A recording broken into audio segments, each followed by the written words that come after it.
پروردگار عالم نے لقمان علیہ السلام کے قول،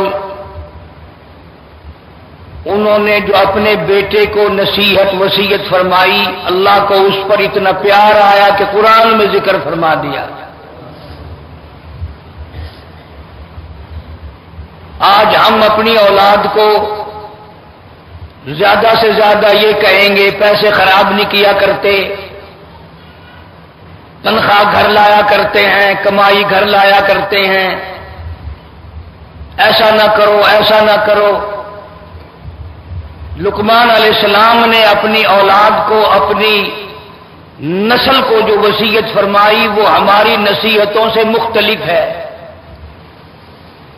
ہماری سوچ اور ہے، ان حضرات کی سوچ کچھ اور تھی۔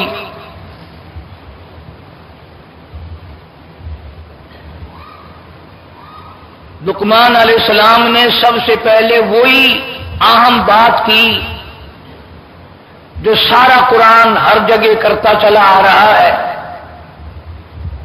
اور ہر پیغمبر، ہر نبی، ہر رسول نے اپنی قوم کے سامنے وہی بات رکھی۔ کئی مرتبہ یہ سوچتا ہوں کہ کیا سارے نبیوں کا ایک ہی وظیفہ ہو گیا؟ سارے رسولوں، سارے نبیوں کی ایک ہی بات ہو گئی؟ اسی وجہ سے معلوم ہوتا ہے، اسی لیے کہ لا الہ الا اللہ محمد الرسول اللہ، یہ جو لا الہ الا اللہ ہے، اسی کے لیے تو ساری کائنات بنی۔ آدم علیہ السلام سے لے کر قیامت تک کا جو آخری انسان پیدا ہوگا، اللہ تعالیٰ نے ان سب کو لا الہ الا اللہ کے لیے ہی پیدا کیا۔ میری وحدانیت کا اعلان کرو، میری توحید کا اعلان کرو، میری ربوبیت کا اعلان کرو، مجھے خدا مانو اور لوگوں سے منواؤ۔ کتنے بڑے کمال کی بات ہے کہ جو پیدا کرنے والا وہی کہتا مجھے مانو تو صحیح۔ کتنی پیاری آنکھیں میں نے دی، زبان میں نے دی، لب میں نے دیے، چہرہ میں نے دیا، عقل میں نے دی، دل دماغ میں نے دیا، اور میری خدائی کو تو مانو۔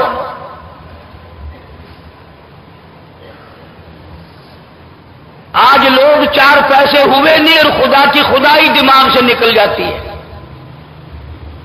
نہ پھر شکر کی توفیق ہوتی ہے، نہ پھر سوچنے کے لیے وقت باقی رہتا ہے۔ وہی ورد اور وہی وظیفہ جو ہر نبی نے اپنے دور میں اپنی قوم کے سامنے دہرایا، لقمان علیہ السلام نے اپنی اولاد کے سامنے دہرایا۔ فرمایا وَلَقَدْ آتَيْنَا لُقْمَانَ الْحِكْمَةَ أَنِ اشْكُرْ لِلَّهِ۔ اللہ پاک فرماتے ہیں میں نے لقمان علیہ السلام کو حکمت دی، دانائی دی، عقل دی، فہم دیا، ادراک دیا، شعور دیا، سمجھ دی۔ ان اشکر للہ ومن یشکر فانما یشکر لنفسی۔ فرمایا جو اللہ تعالیٰ کا شکر ادا کرے گا وہی ہر چیز کو پہچانے گا۔ بڑی بات لقمان علیہ السلام نے وہی فرمائی، اذ قال لابنہ یا بنی لا تشرک باللہ۔ او میرے بیٹے، او میری اولاد، او میرے نور نظر، او میرے لخت جگر، اللہ کی ذات و صفات میں کبھی کسی کو شریک نہ ٹھہرانا۔ یا بنی لا تشرک باللہ۔ اللہ کی ربوبیت میں، پیدائش کے معاملے میں، موت کے معاملے میں، عزت و ذلت کے معاملے میں تمام چیزوں کا اختیار اسی کو اور کسی کو نہیں۔ تولج اللیل فی النہار وتولج النہار فی اللیل۔ ان رات دن کا چھوٹا بڑا کرنا، گھٹانا بڑھانا میرے اختیار میں ہے۔ فرمایا لا تشرک باللہ، اللہ کی ذات میں کسی کو شریک نہ ٹھہرانا۔ اور کتنی بڑی بات فرمائی، ان الشرک لظلم عظیم۔